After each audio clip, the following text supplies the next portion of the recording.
It is season 3, episode 17 of the Baking It Down podcast with Sugar Cookie Marketing. Which, even though I know that the seasons are made up and the episode numbers don't matter, we'll be in season 4 soon. Well, welcome. If you're just joining us for the first time, we are a podcast brought to you by a group on Facebook. It has about 34-ish thousand members, and it's called Sugar Cookie Marketing Group. We got real creative with the name. You know, we really pushed ourselves with coming up with the name Sugar Cookie Marketing Group. Hey, but it has stuck. Now people refer to it as SCM. Say that 5 times fast. SCM. SCMers. Yeah, SCMers. So welcome to the Baking It Down podcast. Heather, if someone is just tuning in for the first time, take us on a little tour of the podcast. So we start with the intro, which is what is making your ears bleed currently. Then we go to kind of a fusion of the business of baking or marketing minutes. Kind of to talk about what aspects of marketing or kind of business mentorship can move your business, your bakery business forward. But we have a lot more than just bakers here. We have caterers, cheesecake makers, me, who doesn't bake, Mac makers. Hey, you know, International Macaron Day. When? It's the 31st of May. Coming up. I better do something for it. After that, we're going to talk about the Cookie College, a hard sale pitch on the most amazing courses ever. Voicemails, but we're going to do text this time. Group stuff, which is, we got a little fun collab. We do. A collab. Have you announced it yet? No. Okay. We literally had a text conversation at night I last didn't know night. if you made And then you've seen me every minute today. And then we're going to talk about Twinterest, which I'm not sure.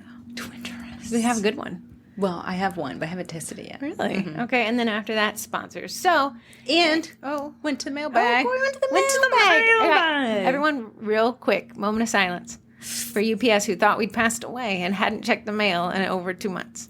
I showed, for those who wonder why I don't go to the mailbag, it's because Heather did not put me on the account to check stuff. It But they costs an extra check your $100. ID. So You're I twins. sweat. You really Sweat. In life. I We sweat. don't get a lot of free passes, but you do get this one. You can go to UPS. But our names don't rhyme. And yours starts with an H. Mine starts with a C. So when they look I'm at going it, to say your middle name is this is how Corey and Heather Miracle. when I hold up my ID, sometimes I try to cover my finger over my first name because our last name's the same. But like when he looked at it, he did this. I was like, "Oh, you're not reading. You're not reading at all." No, it costs an extra $100 to add a second person. But that's why I have like. And if you don't know how to parallel park, you park out in It is Egypt. a parallel. So there's a lot of factors going against me checking the mail. Really looking forward to your next lineup of excuses brought to you next week. Okay, so switching into marketing minutes, business of baking. Okay. You wanted to cover kind of, and I know, Okay. What do you think I want to cover? follow trains. Not follow trains. Did you just ask me to read your mind and then tell me I didn't read it correctly? Yes. But you're right. You bring up a good point. Okay. What I want to talk about is Instagram growth.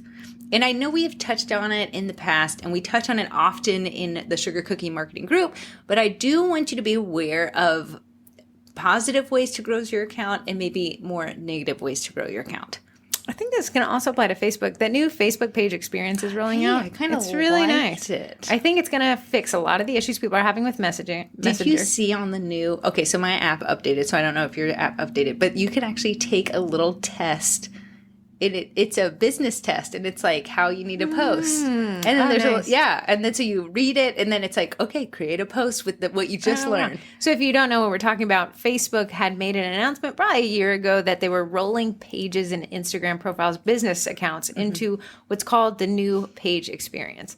And it just hit for us. I think Facebook rolls these out gradually, but it just hit for us on a couple pages in this past week. But not all of them. No. Yeah. The cookie classes one, and then a client page. Mine is not. Yeah, a lot of them aren't. However, from what I'm seeing, I really like the changes. I think that they are going to fix a lot of people's issues that they're having with reviews tabs right now. There's a little bit of an issue with the reviews and I think this recommendations. is, once it completely rolls out, I think Messenger is going to be fixed. But the really cool thing about it is now pages can have their own feed, which I think from a business to business type sales perspective is going to be really strong because I can, as a page, follow another page. And you could before, but it was so difficult. Convoluted and weird. Yeah. But now it's actually No, a it's super feed, and you easy. can watch your essentially target audience's reels. You can create a reel directly from Facebook, no cross posting from Instagram, things like that. I think it's pretty cool. So back to this growing on these social media platforms. And what we all want is growth. And a lot of times when we ask these entry questions, and I don't ask the entry questions into sugar cookie marketing to be annoying. It actually rules out the bots, so I know who's real and who's not real.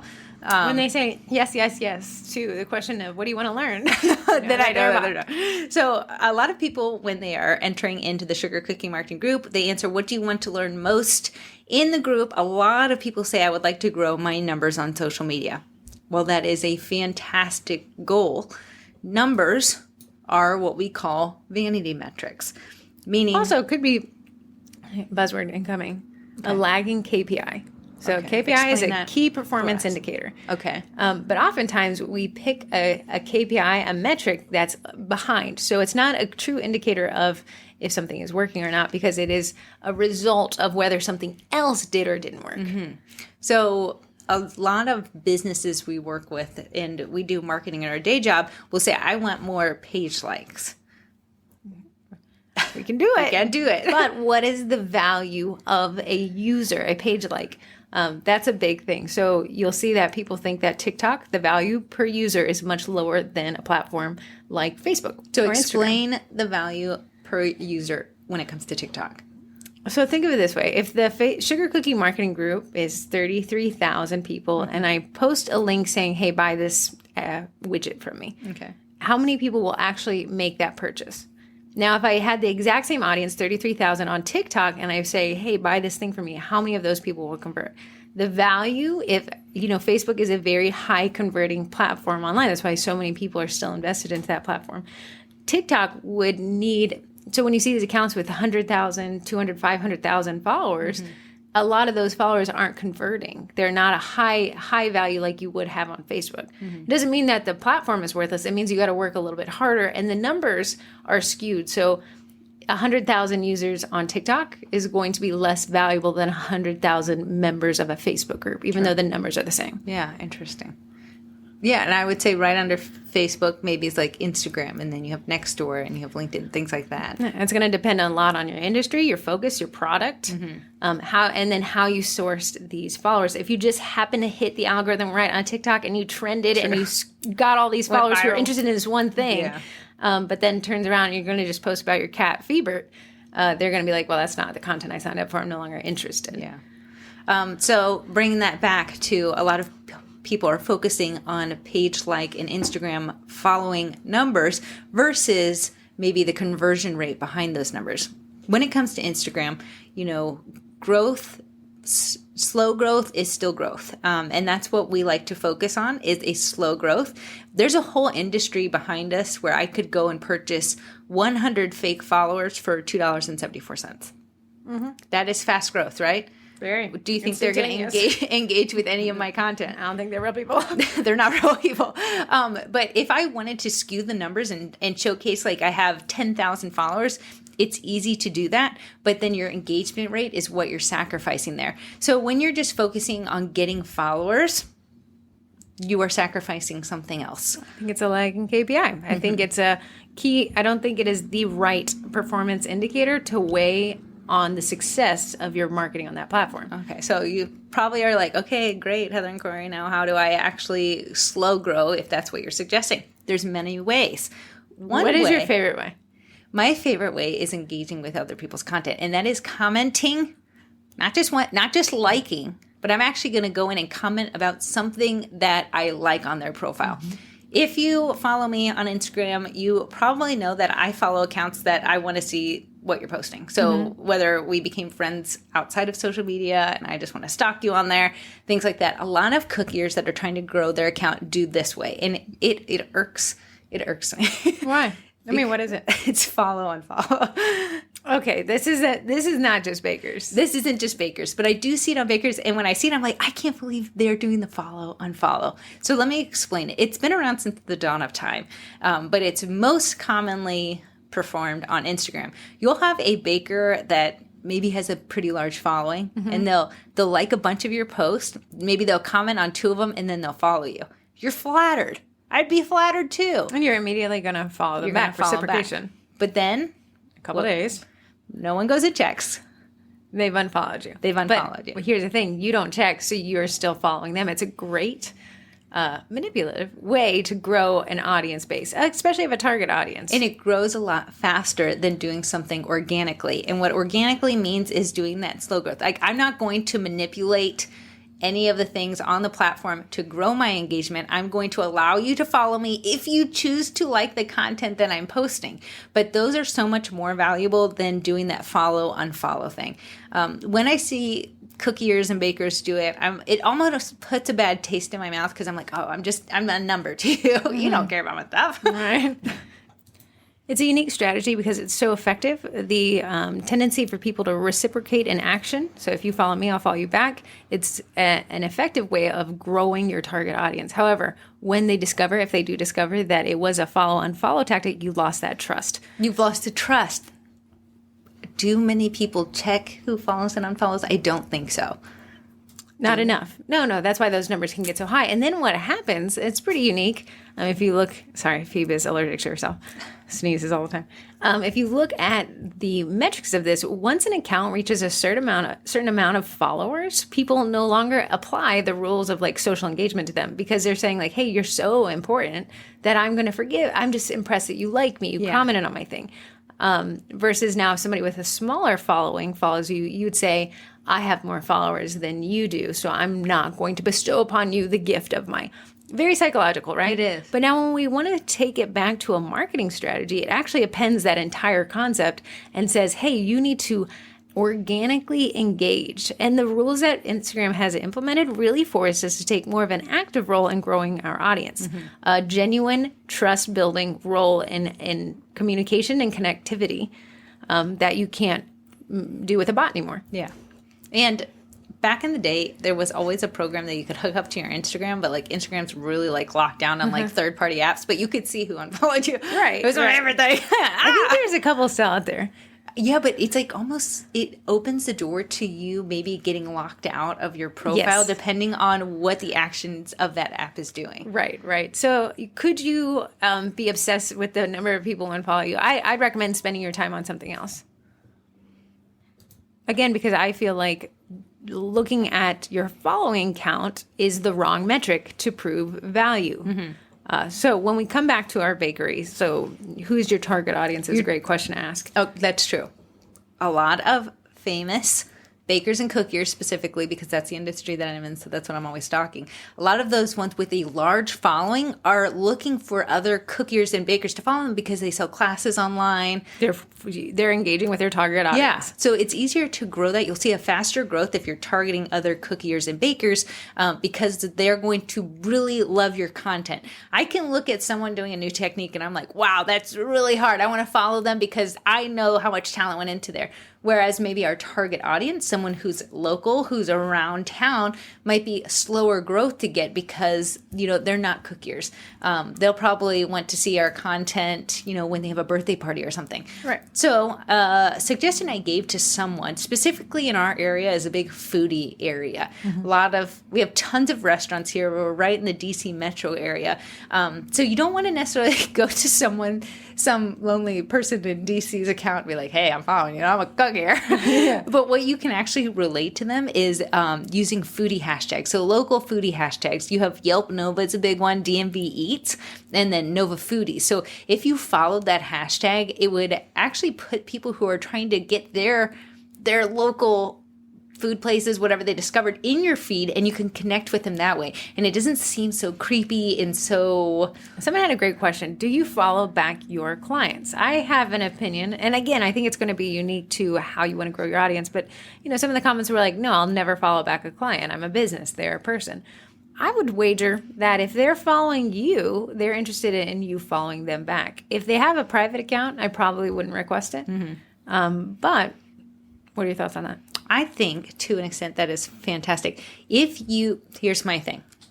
if their account is open and not private, I can still go and interact even if I don't follow them. True. And it puts my content a little bit higher because I'm engaging with their content. Odds are they're going to come to my profile. You're not going to follow them back. But I'm going to engage with their content. So you're going to go to your followed by list. Oh, yes. That's a smart one. So you get kind of the benefit of not being too creepy. Not being too creepy. They're following me, which is something that they chose to do. I can go and engage with their content, but then it also puts my content higher in their feed because odds are they'll come back to my account and engage with whatever my latest. I'd pose this question. I would pose this concept: making your Instagram more personable. So you're not just this. You're not business this entity? Faceless business. You're like, Corey, here's her dog, here's her kid, here's her cookie, here's her cookie, here's her kid. You know. And I do love talking about my kid in my captions. I like talking about classes. Right. And you can kind of still circle it around your product, but you allow people to feel like I'm not just connecting with the business, I'm connecting Corey with the crumbed cookies or whatever you're going to rebrand to. I'm rebranding, guys. I'm tired of being called for the crumble cookies, although those cookies are amazing. Delicious. But they're popping up everywhere. Yeah. So I would say, now think about it this, if we can go through another line of metric, I would say is consistency. Consistency with posts. Can I say a test that I ran? Yeah. Okay. Before, I want to say probably a little bit over a month ago, I would post maybe 3 times a week on Instagram. Okay. And I said, let's test out posting every day. I saw growth. I saw growth in followers. I saw growth in engagement. I feel like I'm ending at the top of people's feeds because I'm more consistent and they're visiting my content and things like that. But also the platform is rewarding you for giving the platform more content. When you guys think in terms like, what is Instagram's true goal? It's to keep people on their platform. How are they going to do that? By having people produce more content that keeps people on the platform. So when your content keeps Instagram's end user, Instagram will reward you with letting that content reach more of its end users so you can capture them onto the platform. Did you hear about the newest rollout? No. You can now have your following feed in your featured feed. So you have 50 accounts. Isn't there a chronological one coming out too? This is it. But you can only choose 50. I did. And I added my 50. You can only choose 50. Right now, only 50. Wow. Does it show up chronologically or? So here's what it said. You can just go to just a feed of those people, all 50 people. So theirs will chronologically be in chronological. a feed. And in my normal feed, those 50 people will appear higher in just my normal one. If you're wondering why we keep saying the word chronological, Instagram used to be a chronological, meaning if Corey posted at 10, if she pasted at 10:10 and posted again at 10:15, that would show up in my feed in the date and time that she uploaded them, which how that changed the content algorithm is just post a lot. Post frequently. Yeah, post all the time so you can be in the feed as much as you can. It didn't really matter if it was such quality content. It was just content. Content is king. Then when they introduced this non-chronological order, it became more about producing valuable content or content that was engaging so you would rise above the people competing for that space in those news So feeds. now if you look at your feed, you'll see a lot of times you'll see the same people are posting. And if you go to your followers, if you go and click and you have a business account and click followers, it'll show you most shown in feed and least interacted with. So you can see, I always see the same people every morning. And it's because they're most shown in feed and I engage with their content. So now they're always going to be in my feed until I go to my least interacted with and start interacting with those people and bring them back to the top. Which is a great strategy as well, because if they're not seeing you, you also aren't seeing them. Exactly. Like it's going both ways. So in this featured one, what I want to say is a lot of people are like worried. Okay, what if I'm not making it into my client's featured post? They don't want to see my content. I'm not one of these 50 accounts. How can you be at the best position to position your business to potentially be one of these 50?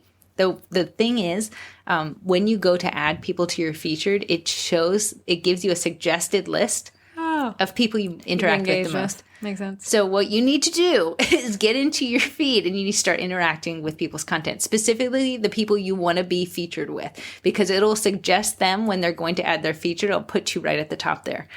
Oh, nice. So really get on that now because these featured lists are starting to be built out. And they're really trying to push them too. Oh, yeah. Another great way of growing on these platforms is using all the avenues that the platform gives to you, because there are so many different algorithms running on just a single app. So we have Reels, we have Stories, we have highlights, we have feed posts, we have carousel feed posts.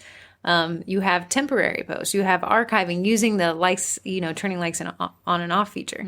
You have your bio, which is huge. Bio. So, your location. Yeah, if you're saying, well, I only post to Instagram and I only post photos, I'd say that you're leaving a lot of money on the table, at least in terms of growth and reach. Totally what you're saying. Yeah. So I think you were talking to Sarah and saying like, hey, right now, TikTok, that Reels type content is really in. She's a real estate agent. Real. And so she jumped on there, and it gave her business a much more personal feel because now we see her face in front of the camera. Exactly. And it also allowed her to reach a different aspect of the algorithm for Instagram. What's crazy is I don't watch people's stories. I like to go through the feed and see what's in the content. But our two sisters, our older sister and our younger sister, in the only stories. Watch stories. Right. So you have different types of people that are in your aspect. If I only think in terms of the way that I am, I'm missing a whole subset of people.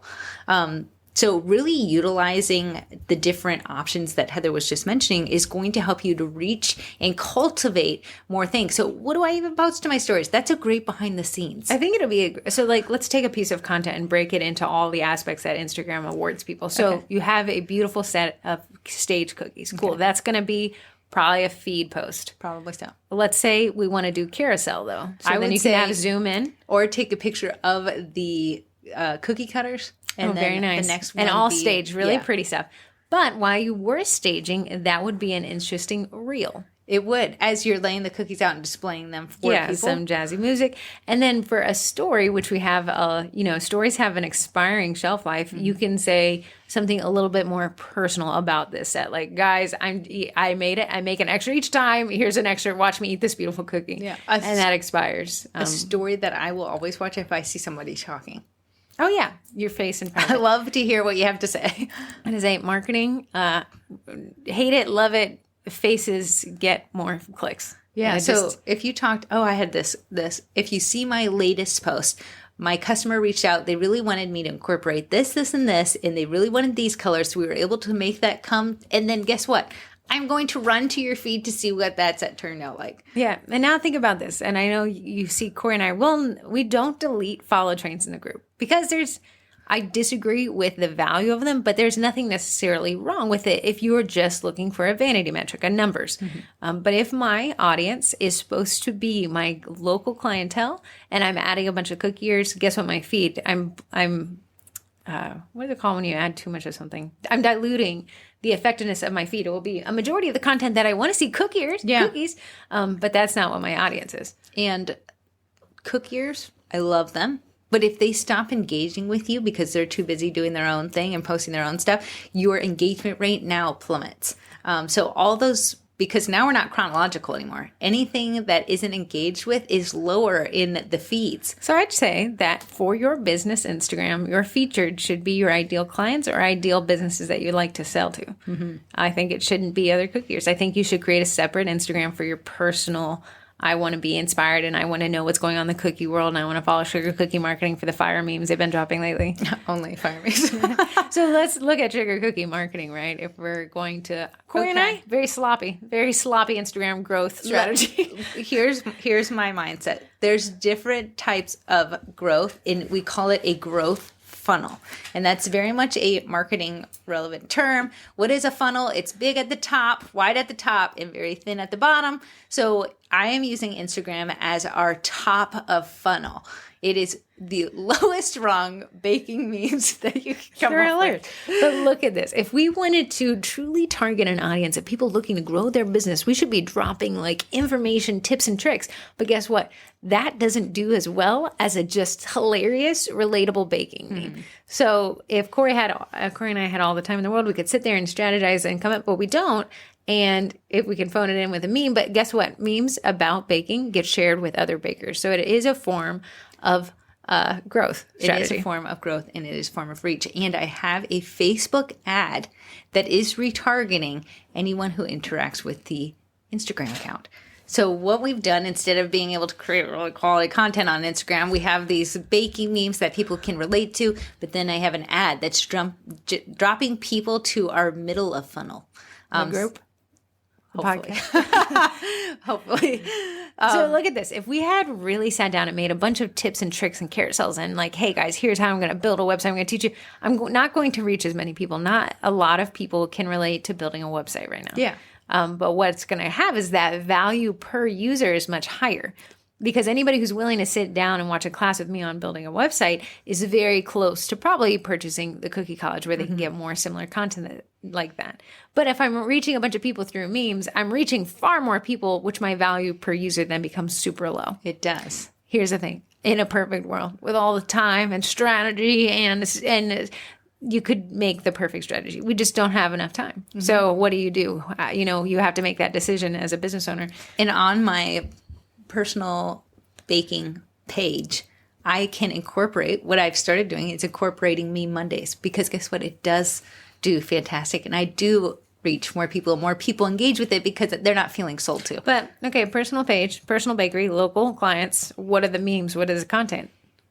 A lot of times they are always around baking. So, I use the Peeps because Easter, and that was shared 100 But would you do like those kind of inside jokes with the porch pickups and the people are hiding? I would not. Absolutely not. Because we're talking now to the audience that we're almost kind of laughing. I think Corey had posted it was these two men hiding behind a fence, and it was like, bakers, I love my clients. Bakers, when someone comes for a porch pickup and they run and hide. So you wouldn't necessarily want to post that to your clients. But what I'll post on mine is be like 95 and never stop working on yourself. No matter. So Interstate 95 runs through here. Corey sits in traffic on a daily. Very relatable for people in Corey's target audience. Is it relatable to anybody who doesn't live off of 95 on the East Coast? No. But that doesn't matter because that's not who she's selling to. Yeah. So using those strategies, like, okay, so memes do get a lot more reach. They're a lot more relatable. I can get location-specific memes, or I can get, baking-related memes, and I can use that to reach my clients that are my target audience. That is a great way to use that kind of strategy in that way.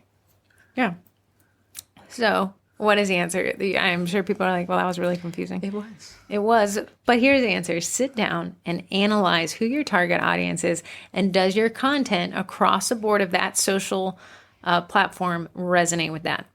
If all you see in your feed is other bakers, I would challenge you to make a separate business account. You're allowed to on Instagram. Yeah. I think with the Facebook page feed, we're going to see a nice shift. I think it was a healthy move. I think Meta's hurting since the 14.5 iOS update, which is Apple's saying nobody's allowed to track our users, which means I can't serve Corey an ad for the stupid car tray because I know she'd buy it. I have to serve that ad to everybody and just hope a few people see it that want it. Right. I know it's a little bit technical, but it's marketing. Marketing is a little bit technical. Yes.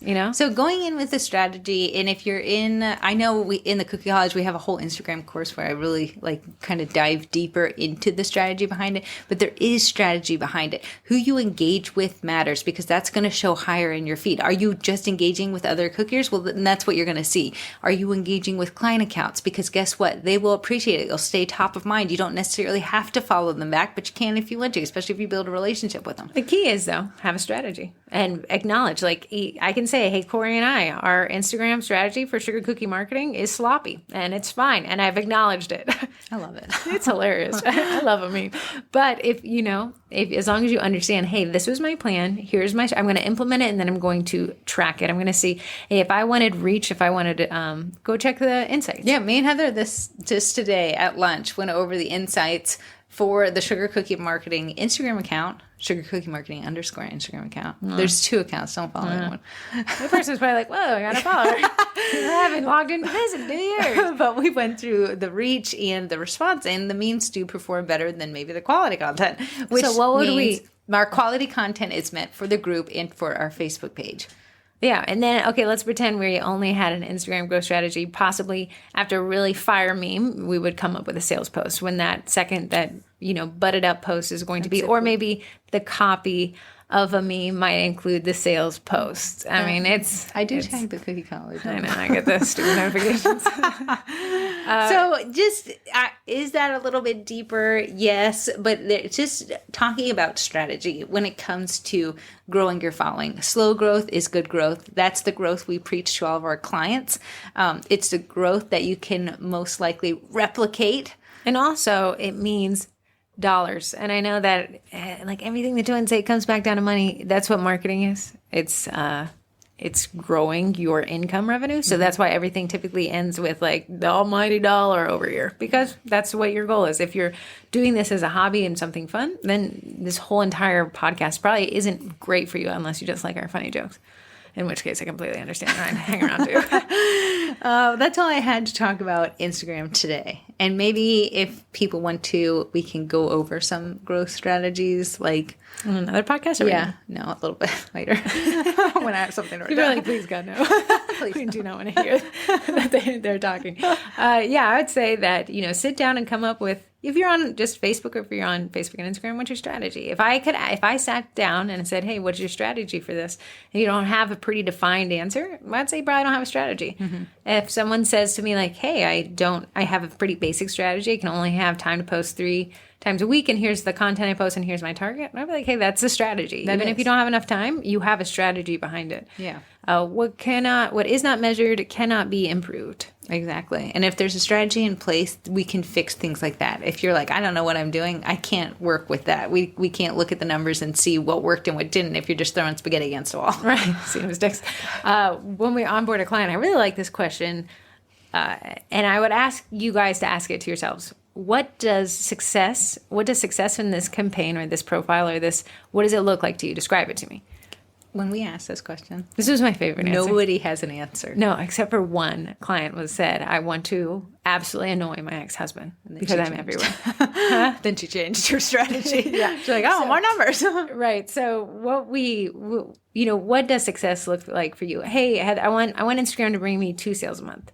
Wow, that's great. We can actually measure that. Now, how are we going to work that problem backwards? 2 sales a month means I need to probably reach how many people? What's the content I need to post? Yeah, you need to be following these local hashtags. You know. Have a hashtag. Well, I don't know what hashtags. It requires some work. It always does. Marketing is never set it and forget it. I wish it was. If it was, then we wouldn't have a podcast. Yeah, and we actually... I explain hashtags and what's the benefit behind them in the Cookie College. So you kind of get an idea of what is a dead hashtag, because that's a thing. What is a viable hashtag? What hashtag is just for you? What hashtag is for your clients? It's funny. So the Sugar Cookie Marketing Group has a hashtag. You'll never guess what it is. It's hashtag Sugar Cookie Marketing. Not group for those who keep using it. But when we see, I think it's pretty genius. I'll see some people selling cookie cutters using that hashtag. And I'll be like, I get what you're doing, because I see you. You're following, that our audience is also your audience. Mm-hmm. So you're targeting that as well. Now, you got to do that extra measure and build trust, because you're entering into a space where technically you're not supposed to exist. So how can you bring, I'm using the hashtag, but I'm trying to sell to you. In what way can a cookie cutter shop make that authentic feeling? Yeah. Personal strategy that I have is in every post I use hashtag the crumbed cookies, because in my mind, a client maybe just remembers the word the crumb cookies and they don't press the @ for the accounts. It's a tag, and it leads back to me in one post from Tristan, because he used it. T-Rizzy trap. So having those strategies in place and making sure you can think like your clients. Your clients don't like it. Stop. That's all I have. So I really like that one. Boring, absolutely boring. But Corey and I will just go out to lunch, which obviously we do. It's my favorite pastime. And just say, hey, how can we reach our target audience more effectively? What are other people doing that we see are working or not working? What are we doing that we can improve or delete? Mm-hmm. And then what can we introduce that may be more effective? Which is why you guys see those Facebook Lives that you all are teaching each other. It's a really effective way for the group to self-market itself. Now, there's a ton of footwork on my end to get it all organized, but it's worth it, because we see that one of the biggest aspects that draw people into the group is watching these Facebook Lives. Yeah, absolutely. So we water that one, cut out some other things, and then wash, rinse, and repeat. And that is strategy. What does that lead us to there? Tour guide. I was going to say to course coverage, but you already hard sold everybody on it. Welcome. I taught a class in the Cookie College. So what's the class tonight? A Facebook audit. Okay, explain it. Cookie College members. So if you guys were in the main group, we did a Facebook audit a couple weeks ago. We're doing that for Cookie College members tonight. an audit is a great strategy. And the concepts are pretty, looking at your marketing collateral, your page, your profiles from an end user's perspective. Oftentimes I find that when I click to some of your guys' profiles, I do not know where you're located. There's no indicator. Yeah. Once I went to a page, I went to the about section of the page, I went to the website, I went to the website's about section. I still didn't know where they were selling from. If I don't know, and I work for trying to know, your audience is going to also be confused. So audits are a great way. I'm actually adding that to mine. Located in It's just a really nice way to understand. So Corey and I live in a metropolitan area, the suburbs of one. So traffic here is pretty bad. And if someone hears that you are in Woodbridge and they are in Leesburg, it's a hard pass on them ordering from you because you're just too far away. So it's important to always include that. But be like, no, I'll trap them. I'll never tell them. I'll get all the orders. No, they'll just waste your time asking where you are. And now when you tell them that you're 45 minutes away without traffic, they're going to say, hey, I don't think I want to drive out that far unless you're offering delivery. And if you've seen gas prices, But you can charge for delivery? If you want to charge, yeah, absolutely. But I would suggest that most people probably just find a baker closer. Yes, absolutely. Which is what prices are for. So in course coverage, this past week, I taught a class on Asana. Is that Awana? No, it's Asana. It was created in 2012 by ex-Google employees, and it is a project management software, which sounds like a really fancy way of saying a task list. That isn't pen and paper. It's a task list. Yeah. So in Asana, it's more than just a list. It's actually, I use it as triggers like, hey, go check the mail. Yes, she does. And then I'm like, hey, run payroll. Hey, pay taxes. Hey, follow up with this. And then you can kind of create templates. So let's say you created a template for a custom cookie order. That means everyone who comes in, you have this really optimized template of how to make sure that their order is taken care of all the way to delivery. You can create dependencies. So I can't check this off as complete until someone shows up to pick it up. You can have a collaborative effort, which Corey doesn't use it, so I'm there by myself. Hey, Heather, how are you? I get emails every Sunday. A list of 6 that come flying at me. Heather signed you something. It says you have to expand it, but it won't let me say it. Because you need to log in and do something. I tried to sign in. Sign in. I tried. Reset your It just kept going. It wasn't even like... Asana. I really do like it. There are some Asana competitors Asana has a free plan, which most of the class that I taught allows you to do that. So if you're looking for a great option for project management, Asana. There's some Facebook Lives. Susan Shepard taught one on Asana, and then Alondra taught one, but I think she may have taught it in the Facebook group for the Cookie College or in the main group. I can't remember, but it'll be on that Lives list. I think it was in the main group. I think so. Yeah. She really likes Asana, and for good reason. If you want to join the Cookie College group, you can do so. If you're in by April 21st, you are qualified for the spring bake in the Cookie College. The spring bake is like the spring break. Wow, that was a yeah. For cookies. For bakers. And we just say, like, it's not going to be like, you have to take 10 classes to win. Nah, we're just going to do like, if you're just there, in the hat. If you're there, you win. Yeah. So we have a couple cool prizes. And then fun enough, some Cookie College members have donated prizes. We got a cool tumbler. Whatever those pins on Crocs are. What are called? Oh, yeah. The gems. Oh, that's what they're called? I think so. We got it's baker gems. Like they're for bakers. And Siobhan, she said I would like to donate. Yeah, I know. It was so good. Super fun. So if you want to join, you can go check that out at thecookiecollege.com. I get this question often. Is this just baking classes? It's actually not baking classes. There are a few that Corey has taught, but 95% of the content is about marketing. Do I have to bake cookies to get value from that? Actually, no. I don't bake cookies, and I taught the classes. It is about business optimization and marketing. You can take the principles that we teach in the Cookie College and apply it to almost any industry. Just switch out the word cookie to real estate, car wash, landscaping, kitchen remodeling, and whatever, and it works. Yeah, get creative with that noun replacement, though. She said cookies, and she meant, okay, switch it over. Okay, in the voicemails, I got a couple texts. Corey, I'm going to read this. Hi, I'm from Southwest, goodness, struggling, Maya.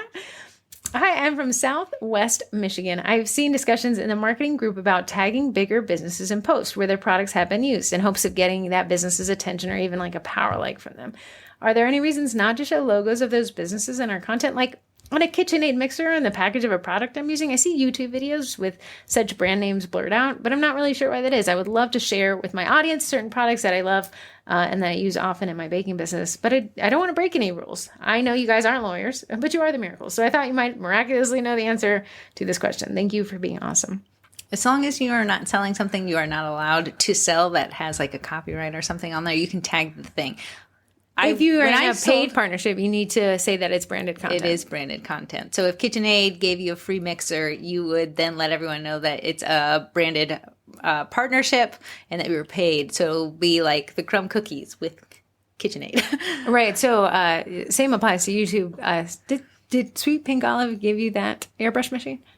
Yes. So when I uploaded the YouTube video, I said, hey, there's a paid sponsorship here. And what it does is say, hey, audience, I was given this. So if that makes a biased review, now you know. Mm-hmm. I think you really did like it, though. I loved it.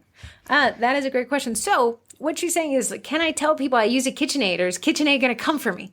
KitchenAid won't come for you unless you have made a knockoff KitchenAid and you're selling it as a KitchenAid. Otherwise, I will come for you. But if you wanted to tag bigger businesses or cutter shops that you have purchased cutters from, what it can do is if they have a big following, it counts it as a power like, which is this theory and strategy when it comes to Instagram. Not verified, right? Not verified through Instagram, but definitely has a lot of research behind it that says that it's working. So you could do it that way. Some people, I know back when I sold cars, someone's like, you better take off the license plate frame because I don't advertise for anybody without them paying. All right. So if you want to be one of those people and you don't want to give anybody any exposure because you're not being paid for it, that is also fine too. I would say I really encourage it. One, I think people like to know what you use, what you like, what you hate. I see it often reshared in the form of stories because those are expiring. So it doesn't, if someone's really big into a feed aesthetic, they'll be more apt to share it to a story.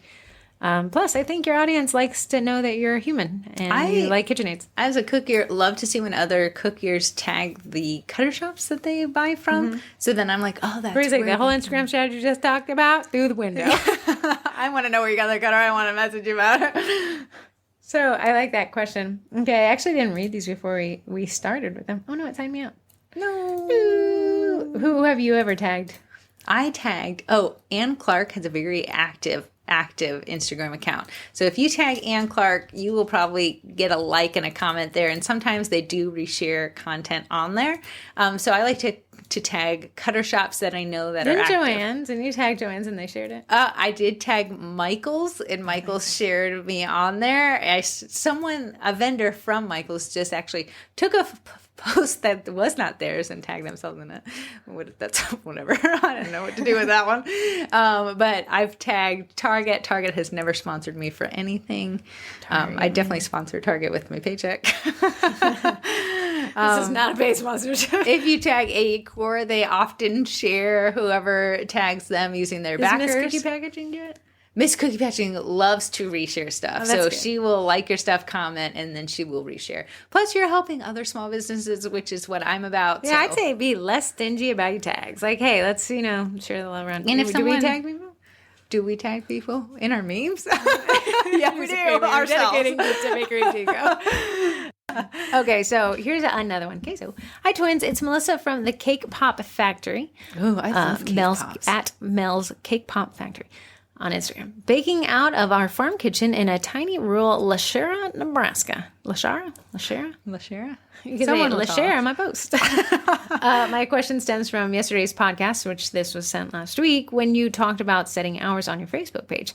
What would you recommend for someone who works full-time during the day, who can't answer or order text, emails, messages during those hours? I feel like if I hadn't filled out hours on my page, because I don't want customers to feel like I'm only open 3 hours a day, but I also want to set the expectation that if they do call or message me during my regular work hours, I won't answer, but I'll get to them as soon as I'm able to. I do have an autoresponder that states this, and also an away message on Messenger. I just wondered how much does that actual page info matter? Thanks again for any insight. I always am looking at the page info, but I also work the same kind of job that you do. I leave my hours 9 to 5. In my automatic message, let them know I'll get back to them within 24 hours. On my page, it does state that I work full time, but I do my best to accommodate orders. I try to give that information to my customers so it can give me some grace. On Facebook, I'm going to say this is less important than it is on Google My Business. Yes. So on Google My Business, you're essentially a Maps listing. When someone searches your business, the hours will display as open. If you are closed in bright red, it will say closed. As the effort Google makes in people knowing that you can't just show up to this person's place of business and expect the door to be open. Okay.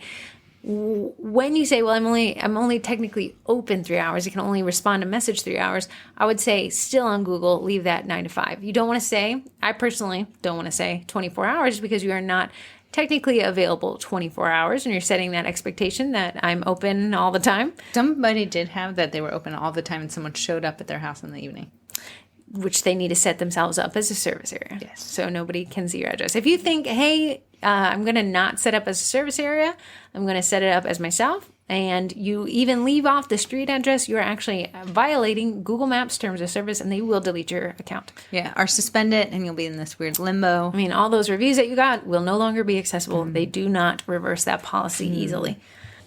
Great question, though. I am team 9 to 5 on that one. 9 to 5. 9 to 5. Okay, last one is a summary because the requester, the text asked to remain anonymous. Essentially, anon. Essentially, she's saying, I have a large TikTok following. I've built it on TikTok, and I look around and I see another baker replicating my content. Cool. She's not terrible vibes, just whatever. It's kind of the platform. Then goes over to Instagram. Baker's also creating very similar aesthetic on Instagram. Okay. She says, I understand that most of the baking world is inspired by other bakers, and she's absolutely fine with this. But now she has this one thing where she feels like the line's kind of been crossed. Ugh. It is with her order form on her website, and the terms and conditions and the policies are almost word for word exactly the same. Very minor changes. So she's saying, hey, if she had come to me, if this other baker had come to me and asked, I would have been absolutely fine with it. But now I feel kind of, it's kind of pushing the envelope of what's fair. Yes. I'm going to say, from a legal perspective, perhaps you can escalate this or de-escalate this, however you want to handle it. You know that Corey and I show our little refund fuzzy bellies and say, hey, whatever. But when it comes to this, do you do something? Do you walk away? Do you let it be? Do you say, hey, listen, that's not fair? Here's the thing. TikTok is about recreating trends.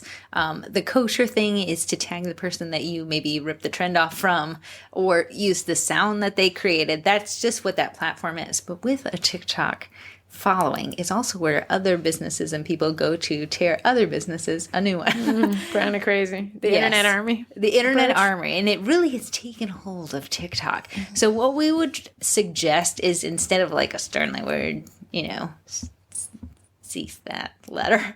Cease and desist. Yeah. Was not. Cease that letter. The lawyer's like, I'm going to send a cease that letter. You should stop doing It's a little cheaper than the cease and desist. You don't have to desist for it. When the law offices are going here. Cheaper. To keep her. Go ahead. So what are you saying? So I'm saying I would send maybe a very nicely worded email to the order form. You stole my stuff. And then what? What do you think will come of it? Say, hey, everything's pretty similar on our website. I wouldn't even say anything about the TikTok or Instagram because you're right. If we're buying from the same cutter shops and we're all replicating what the cutter shop made, it's going to look fairly similar. The website, I do understand that is a tinge bit annoying. One, does she share your same target audience? Are you guys working in the same area? If you're on the other sides of planets, I'd almost let it go. It would just be annoying. If you were in the same target, you're serving the same area, I think we'd have a little bit of a different discussion where perhaps there could be confusion. Now, as far as the ripoff of the cookie policy, I'm going to say that there's a cookie policy floating around the Sugar Cookie Marketing Group that you'll see about 50,000 times. Yeah. So a lot of those ones are shared. However, it is frustrating to see that content has been ripped off, essentially. I would say, if it were me, let it go. Absolutely frustrating. Not sleep at night. Well, then you got to address it. If you can't sleep, then you got to address it. But now, how do you want to address it? I wouldn't come snarky. I would say, hey, this is a tough one because you are introducing confrontation. Hey, Corey, go on. Hey, Corey, I really appreciate your work. It looks really great. I noticed some similarities on our websites. Hey, TikTok, I would like you to go lambast Heather. I mean, I don't know. It is a very awkward conversation. It is an awkward because essentially, if the other party denies it, they're seeing you as accusing them of thieving it. Or if they stole it from someone else who stole from you and you're accusing them, Yeah, I stole it from so-and-so. Now, from a marketing perspective, you can submit to Google that someone has stolen your content. What Google will do is delist them in Google search. It does not delete their website.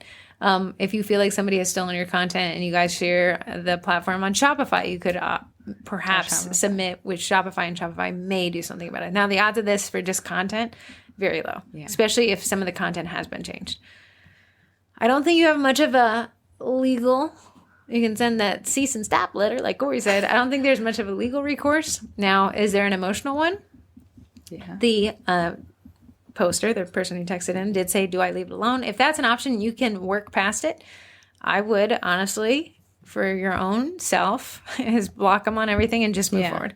Block them on everything. Right. Or start making really ugly cookies so they can make There you that. go. Watch this. A really difficult one. 100% refund policy.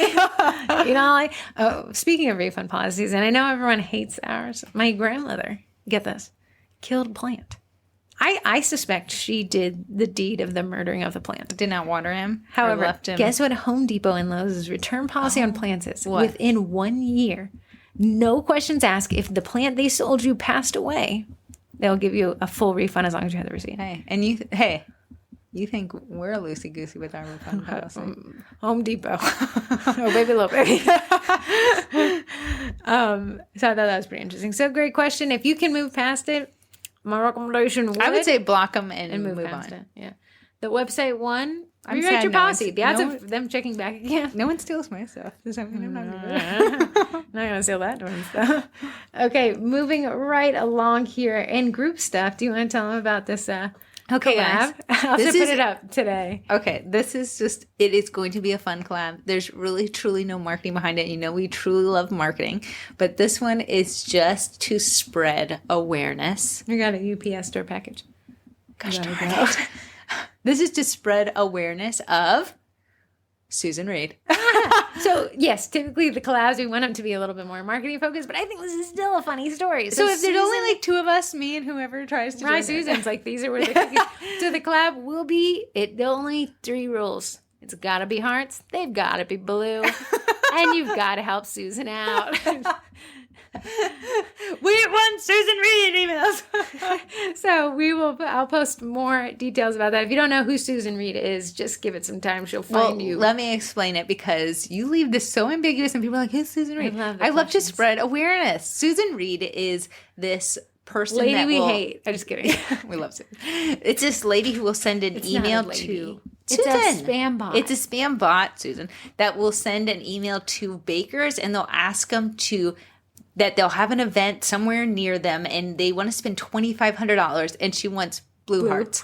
2,500 blue hearts, and she's an event planner. If you see those 3 things come together, you know you got you a Susan. And then Reed. she's got like a cousin named Rob and then like a brother named John. So it's just sometimes they're just swapping out the names. Right. But Susan specifically is just Here's the crazy thing. She'll go through the whole ordering process and she will pay you. she will pay you. She'll send you a check of $2,500 and ask you to go then deposit into your bank account because she needs you to pay one vendor that she can't reach and it's a local vendor. So what she wants you to do is go deposit the $2,500, withdraw a portion of it, send it to somebody you do not know, and then the bank calls you and says, hey, that check bounced. You're on the hook for the $2,500 or whatever. I think you took Susan out. Reed is the vendor. Absolutely. So this is to raise awareness about Susan Reed and her toxic behavior, but I think it'll also be a funny collab. It would be a funny collab. So if there's only just me and one other person doing it, that is our next collab, and it will be right after Easter. Just something fun. Right just after to Easter, do. it's like in a week. It's literally this weekend, dude. First week of May. First week of May, second week of May. Yeah. Give Right people up some Mother's Day. Throw an extra little heart in there, guys. It's just a heart. Our new offering for Mother's Day is hearts. There we go. We have some fun Facebook Lives coming up. Let me pull Fun. it up. Facebook. Fun.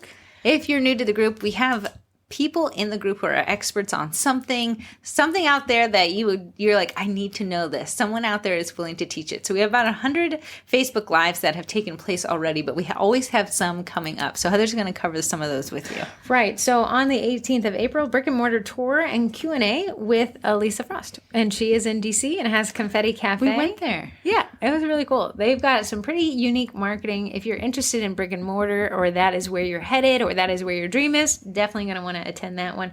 Buttercream 101 for cookies with Ashley Gonzalez. They're so cute. You should make these. I need to. You should take your class. There's a lot of buttercream content coming up. Cottage business to brick and mortar with Lauren. That'll be on the 21st as well at 2 different times, so you can get both of those.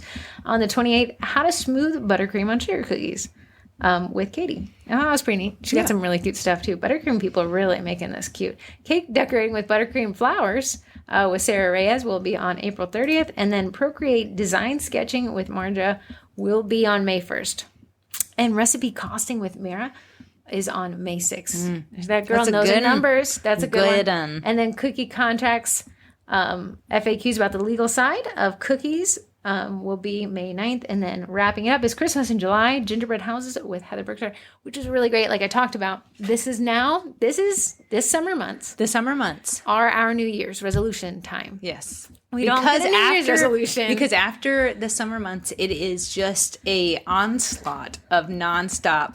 Right. So these summer months, specifically August and July. Why do you say those back? I don't know. Even as soon as I said, I thought that was weird. August, July, and June. May, April. In July and August are the times where you should, if you're considering the Cookie College, that's the time to really sit down and take those classes. There are right now 64? 64 courses in there for you. It's a lot. So in these slower times, here's the thing. You guys don't realize that it's slower because you're also doing things with your families and having fun. Are you making noise? Not anymore. Okay. Twinterest. What is Twinterest. yours? Okay. We may or may not have collaborated with the biggest bakery t-shirt company to bring exclusive designs. Bakery Tico has a sugar cookie marketing. You're not supposed to say it yet. What? We haven't launched it yet. Oh my goodness. It's just to take a picture of you. We have to take pictures. That's why I brought the shirts. Sorry, I forget everything I just said. April, May, June, July, August, January. So stay tuned for on what's your Twinterest? I've really been digging into this Fitbit thing. So we have a Fitbit score, a sleep score. That's really why I purchased the little thing. Now, of course, the one I bought is $20 off. What? I sent you the link. Oh, yeah. I was so annoyed. I almost bought another one because this one was scratched. But I thought, what a waste. That's crazy. Your sleep score is based on the length of time you sleep. So that's 50% of your score. You get a grade out of 100. I really tried to strive for my best on the length. Yeah. So really, if you can sleep, because what the Fitbit is saying is like, hey, you may get in bed for 8 hours, but you're not actually asleep for 8 hours. So if you can try to push that to 9 hours, perhaps you'll actually get that 8 hours you were intending. Yes, because you are restless for a lot of the night. So I was asking some of the Fitbit group members. Okay. I was asking them how they got a higher Fitbit score, and it seems like if you have any form of exercise, which is walking or if anything, gardening, kicking my butt, and then you sleep long enough. And then there's some of the whole psychological thing, lower stress. Mm-hmm. So is your heart rate, then a big way. What's your resting heart rate? I don't know how to check. It says it on there. Okay, hold on. Let me find it. Let me remember. Okay. Am I stress manager? In the app, it says beats per minute. That's currently. Oh my goodness. What is yours? Why are you so relaxed? I'm at 88. Mine is going higher because I'm looking. Do you know what? Mine is an average of 64. How do you see the average? I've never gotten. Click to it, and then you're. Those are on different days, champ. Well, I swipe right. Look. Resting. You're resting. Okay.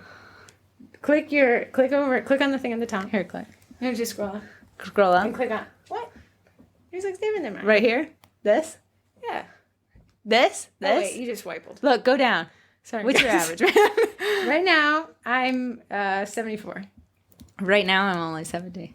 Okay, Tuesday, 71. 69.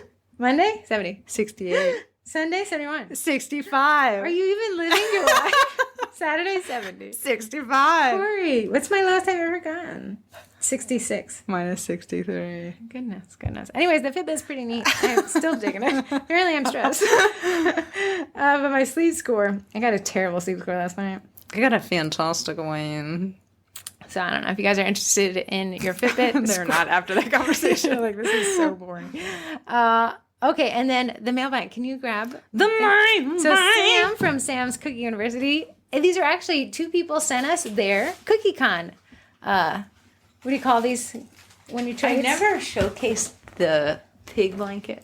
The pig blanket? You came over into my house. Yeah, post it.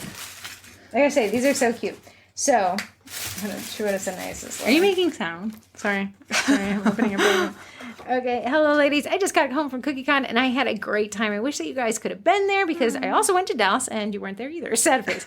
I kept my trade gift item to send to you both. I really enjoy your podcast and you guys have been so helpful for my tiny business. Thanks for all that you do. Alyssa Hill, aka Krabby Girl Confections.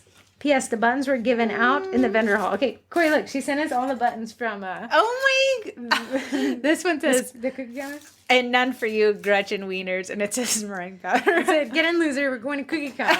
Oh, it said, "Stop trying to make beats happen." These were from Cookie Countess. Yeah, they did an amazing job. But look at what she gave us. It's little earrings. It is so cute. And then we have Sam's Cookie University. Look, she has a poker chip for Rena. It's so funny. Sam's Cookie University. If you guys don't know what Sam's Cookie University is and you want to get into 3D printing, I gotta say, best resource out there. But she sent us this. Corey had to explain to me what it was. It's a towel, a kitchen towel that you add water to and it expands. Yeah, and then it's reusable. Wait. I cannot wait. Sam, she sent this hilarious card with a cat on it. It looks like Feebert. Corey and Heather, you will be dearly missed at CookieCon. I'm going to hunker down and take notes so I can report back. Enjoy the swag. XOXO Sam. Definitely check out Sam. She has every Sunday is a Facebook Live for free. You have, it's either 12 or 24 hours to watch it. And then it moves over to the paid membership where she gives you tons of information. Honestly, without Sam's Cookie University, I would not know how to 3D I need print. a cutter. Darn it. For an hour on May 6th. It's a retirement party for police officers, so she wants guns made. Can I say that? I don't know, man. We're going to get delisted said from what? Apple Podcasts. Is this for Nate's coworker? This is someone random. So then I was like, oh, I'll get this cutter made and I'll make some for Nate's coworker who also asked for them. Okay, that brings us to the hour mark. Was this a good podcast? On a scale of 1 to 10, let's do this. What would you rate this podcast? Oh, I feel like we rambled a lot and we I think got the super content was deep. pretty boring. Yeah, I'm going to give it a 6. 4. Hey guys, welcome to the 4 Loser Podcast. Hey, if you like this podcast, can you leave us a 5-star review? They're going to leave us a 4-star review. Don't leave us a 4-star review. We'll be better next week. I promise we'll do better content. Okay, bye guys.